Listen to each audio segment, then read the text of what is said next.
Dana Abercrombie, The Koalition. I love this movie with my entire fiber. And what I wanted to talk to you about, question kind of for all of you, but especially for Mr. Leigh, is this is a perfect bookend to Happy Go Lucky, where you're dealing with people who live and feed off an extreme emotion. And we know that there are many layers to the character, which Pansy. And so when creating this, do you define those other emotions first, despite the fact that it's really being kind of led by anger?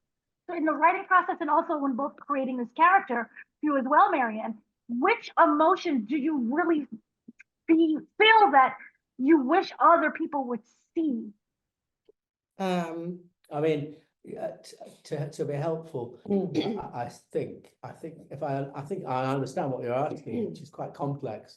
I don't think it's possible, nor would it be appropriate to have in mind, and tell me if this is wrong in terms of your question, to have in mind wanting people to experience one emotion or another, because what we're actually doing is creating a character in 3 dimensions with a complexity of stuff on and therefore the implicit assumption is with the whole film is that we create a real world, a reality which is multi-layered and has the complexities of the real world, and therefore it's there for people to react to in all kinds of different ways, depending on who you are and how you relate to it, really. So in a way that the concept, which I think is your question, of what particular emotion do you want people to experience, or do you want to sort of single out, doesn't really have isn't really in a way relevant, or it doesn't manifest itself in a practical way, really. Does that make sense to you, Marianne? Yeah, it does make sense.